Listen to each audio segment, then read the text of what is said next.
শরীফ ওসমান হাদির হত্যার বিচার চেয়ে ইনকিলাব মঞ্চ ঘোষিত ৪ দফা দাবিতে উত্তপ্ত পঞ্চগড়। সংগঠনের পক্ষ থেকে ঢাকা তেঁতুলিয়া সড়ক অবরোধ করে মিছিল ও মানববন্ধন চলে দীর্ঘ সময়। এ কারণে রাস্তায় যানজটের ভোগান্তি বাড়তে থাকে।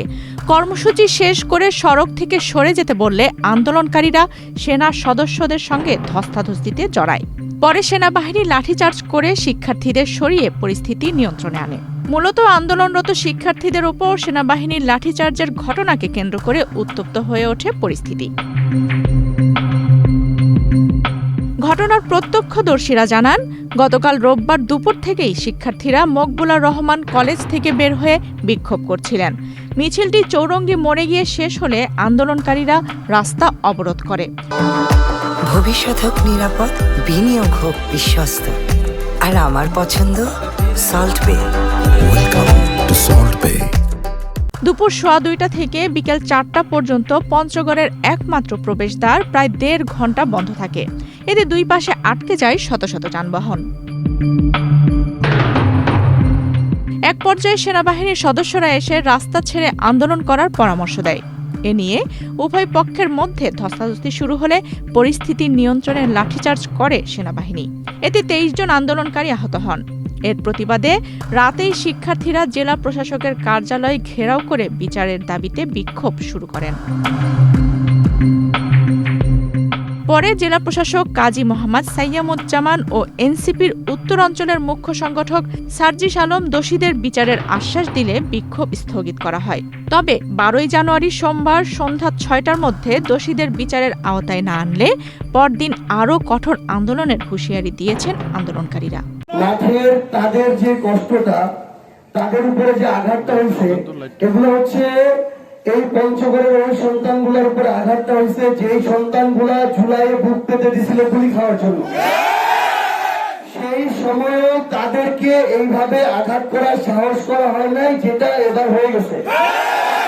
এই ক্ষোভটা আপনাদের বুঝতে হবে। আপনারা যদি তাদের ক্ষোভের জায়গাটা না বুঝেন তাহলে হবে না। আমরা একদম স্পষ্ট করে একটা কথা বলি, বাংলাদেশ সেনাবাহিনীকে প্রতিষ্ঠান হিসেবে আমরা শত্রু মনে করি না। আমাদের সার্বভৌমত্বের জন্য তাদেরকেও দরকার। কিন্তু আজকে যে ঘটনাটা হয়েছে, এই ঘটনাটা আমরা জীবনেও মানতে পারতেছি না। যার কাছে সবচেয়ে বেশি এক্সপেকটেশন থাকে, তার কাছে থেকে একটা আঘাত হৃদয়ে রক্ত ভরণ করে। আজকে ওই জিনিসটাই হয়েছে। সেনাবাহিনীর যে ভাই যারা আপনারা এখানে দায়িত্বে ছিলেন, মিসকমিউনিকেশন বলেন আর যাই বলেন, যেটা ঘটনা হয়েছে এটা হওয়া উচিত হয়নি। আপনাদেরকে দেখেন, আমরা একটু স্পষ্ট করে একটা জিনিস বলি, আপনাদেরকে এই কমিটমেন্টটা দিতে হবে এই জায়গায়।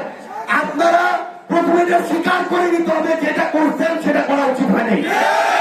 এটা স্বীকার যদি না করা হয়, কারো কলিজা ঠান্ডা করা সম্ভব না। এটা স্বীকার করার পরে আপনারা আপনাদের জায়গা থেকে কমিটমেন্ট দেন, আমার ভাই ওসমান হাদির বিচারের নিশ্চয়তার জন্য আমরা একসাথে আপনাদেরকে পাশে নিয়ে কি করতে পারি। জেলা প্রশাসন সহযোগিতা করেন, হাজার হাজার ছাত্র জনতা এই পঞ্চগড়ের রাস্তায় নামবে, 63 জেলা তাকায় দেখবে যে ওসমান হাদির বিচারের জন্য কি করা উচিত। আপনারা আমাদেরকে ওই কমিটমেন্ট দেন, আপনারা আমাদের কমিটমেন্ট দেন।